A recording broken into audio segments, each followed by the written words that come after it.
സ്വന്തം ഭർത്താവിൻ്റെയും മകളുടെയും മരണം ഈ അമ്മയെ ചെറുതായൊന്നുമല്ല തളർത്തിക്കളഞ്ഞത്. എന്നാൽ അപ്പോഴും ജീവിതം മുന്നോട്ട് കൊണ്ടുപോകാനുള്ള ഊർജമെന്ന് പറയുന്നത് മകനായ അലനായിരുന്നു. അവനെ നല്ലൊരു നിലയിലേക്ക് എത്തിക്കണമെന്നത് മാത്രമായിരുന്നു അവർ ആഗ്രഹിച്ചിരുന്നത്. പക്ഷേ വിധിയുടെ ക്രൂരത ആ അമ്മയെ അനാഥയാക്കി കളഞ്ഞു. 18-കാരനായ അലന്റെ ചേതനയറ്റ ശരീരം വീട്ടിലേക്ക് എത്തിച്ചപ്പോൾ മൃതദേഹത്തിനരികെ വാവിട്ട് കരയുന്ന മഞ്ജുളയുടെ കാഴ്ച അവിടെ കൂടി നിന്നവരുടെ എല്ലാം കണ്ണുകൾ ഈറനണിയിക്കുന്നതായിരുന്നു. തൊട്ടുപിന്നാലെ തന്നെ ആ അമ്മ അവിടെ കുഴഞ്ഞു വീഴുകയും ചെയ്തു. എങ്ങനെയാണ് അവർക്കത് സഹിക്കാൻ കഴിയുക? സ്വന്തം മക്കളുടെയും ഭർത്താവിൻ്റെയും മരണത്തിന് സാക്ഷ്യം വഹിക്കേണ്ടി വന്ന ഈ അമ്മയെ എങ്ങനെയാണ് ആശ്വസിപ്പിക്കാൻ കഴിയുക? മഞ്ജുളയുടെ ഭർത്താവ് മഹേഷ് മരണപ്പെടുന്നത് ഒരു അപകടത്തിലാണ്. അതിനുശേഷം മക്കളായ അലനെയും ആൻഡ്രിയയെയും ഒക്കെ വളർത്തിയത് മഞ്ജുളയായിരുന്നു. മകൾ ആൻഡ്രിയയുടെ വിവാഹശേഷം അലനും ആൻഡ്രിയയ്ക്കൊപ്പമായിരുന്നു താമസിച്ചു വന്നിരുന്നത്. എന്നാൽ സഹോദരി ആൻഡ്രിയ 1 വർഷം മുൻപ് ആത്മഹത്യ ചെയ്യുകയായിരുന്നു. ഇതോടെ അലൻ അവിടത്തെ വാടക വീട്ടിലെ താമസം മതിയാക്കി. അവിടത്തെ പഠനം ഉപേക്ഷിച്ച് കഴിഞ്ഞ മെയ്യിൽ നാട്ടിലെത്തി മതപഠനം നടത്തിവരികയായിരുന്നു. വരുന്ന ജനുവരിയിൽ ഉന്നത പഠനത്തിനായി പൂനെയിലേക്ക് പോകാനുള്ള തയ്യാറെടുപ്പിലുമായിരുന്നു അലൻ.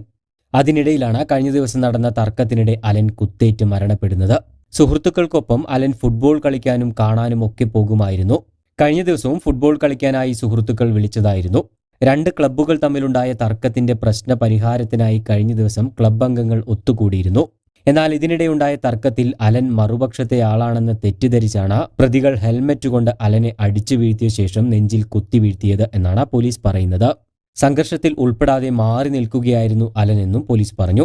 കമ്പി പോലുള്ള ആയുധം കൊണ്ടുള്ള കുത്ത് ഹൃദയത്തിലേക്ക് തുളഞ്ഞു കയറിയതാണ് മരണകാരണമായത്.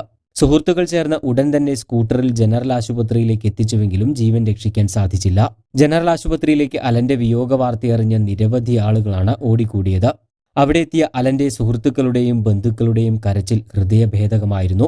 കുട്ടികൾ തമ്മിലുള്ള ഫുട്ബോൾ മത്സരത്തിനിടെയുണ്ടായ തർക്കത്തിൽ കാപ്പ കേസ് പ്രതികളും ഗുണ്ടകളും അടക്കം ഇടപെട്ടതാണ് ഇങ്ങനെയൊരു മരണത്തിന് കാരണമായത്. കഴിഞ്ഞ 1 മാസത്തിനിടെ ഈ പ്രശ്നത്തെ ചൊല്ലി നഗരത്തിൽ പലയിടങ്ങളിൽ ഒട്ടേറെ തവണ കുട്ടികൾ ഉൾപ്പെടെയുള്ളവർ സംഘം ചേർന്ന് ഏറ്റുമുട്ടിയിട്ടുണ്ടായിരുന്നു. കാപ്പ കേസ് പ്രതിയും ഗുണ്ടാബന്ധമുള്ളവരും ഉൾപ്പെട്ട സംഘം പ്രശ്നത്തിൽ ഇടപെട്ടത് കൊട്ടേഷന്റെ ഭാഗമാണോ എന്ന് സംശയിക്കുന്നുണ്ട്. സംഭവത്തിൽ 2 പേരെ ഇപ്പോൾ പോലീസ് കസ്റ്റഡിയിലെടുത്തിട്ടുണ്ട്. ബാക്കിയുള്ളവർ ഇപ്പോഴും ഒളിവിലാണ്.